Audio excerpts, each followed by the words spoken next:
on est bien sur un dispositif qui veut vous laisser la parole et vous permettre de donner votre point de vue par rapport à vos usages et vos pratiques sur Internet, sur les réseaux sociaux. Et tout se base sur vous et vos réactions, vos échanges et votre participation.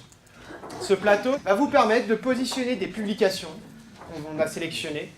Et à chaque fois, vous allez faire un choix qui est de « je ne publie pas »,« je publie à certains contacts »,« je publie à tous »,« j'ai un doute » et « pourquoi ». En fait, à chaque fois, pour chaque publication, dans vos petits groupes, vous allez discuter, échanger ensemble de qu'est-ce que vous feriez et qu'est-ce qui motive votre décision ou votre choix. Le dispositif éducation aux écrans est une action menée par la région Normandie depuis maintenant plus de 8 ans, qui consiste à favoriser et à avoir des temps d'information, d'échange, de débat auprès des élèves de classe de seconde, dans les lycées, dans les CFA et également dans les MFR. Du chant. C'est du chant. Chant. Qu'est-ce que vous faites, vous, avec cette publication? J'en fume pas, donc je vais pas publier un truc que je fume pas. Parce que ça ne te concerne pas. Bah voilà. D'accord. C'est dangereux déjà.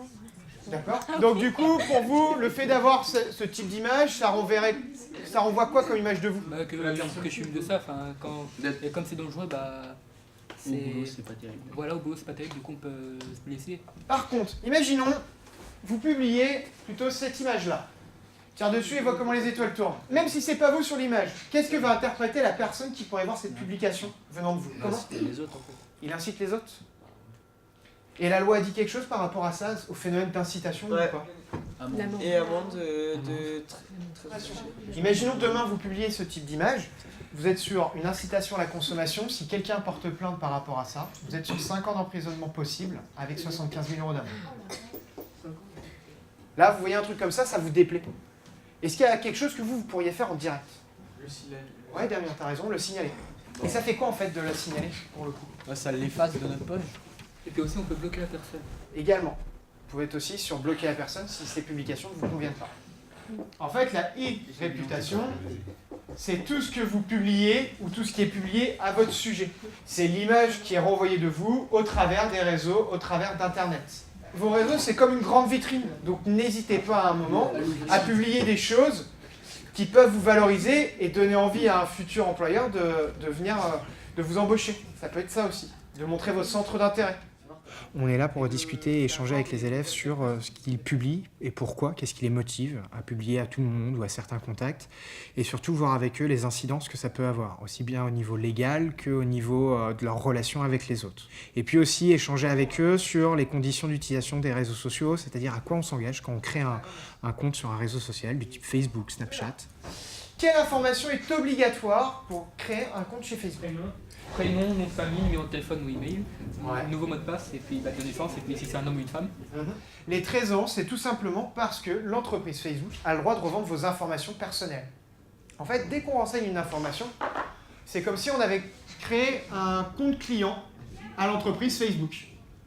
Donc en fait, plus on renseigne d'informations, et plus vous pouvez avoir de publicité, ou en tout cas, plus ils revendent vos données. Donc en fait, très clairement, ce qui permet à Facebook d'être gratuit, c'est de revendre nos données personnelles. Mais ils ont le droit de faire ça? Comme les conditions d'utilisation sont grandes, et dès qu'on va tout en bas, il y a juste à cocher.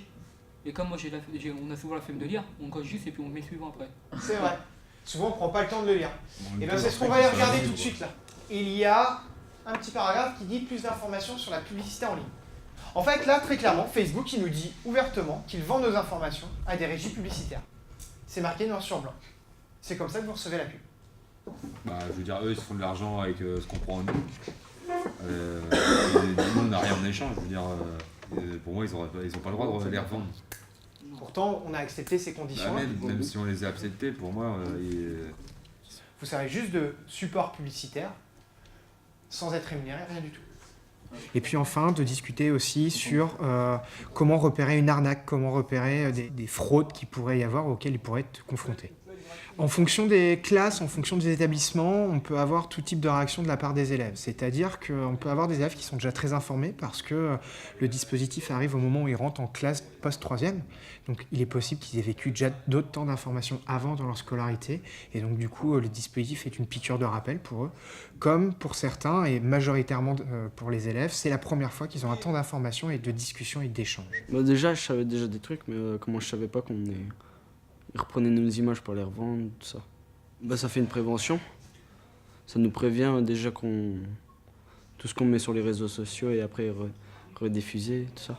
Suite à cette étape 2, il y a une étape 3 et une étape 4. L'étape 3 consiste en fait à ce que l'équipe enseignante de l'établissement suit le groupe élève par petits groupes autour de thématiques comme l'identité numérique, comme l'information, la désinformation ou la banalisation du harcèlement.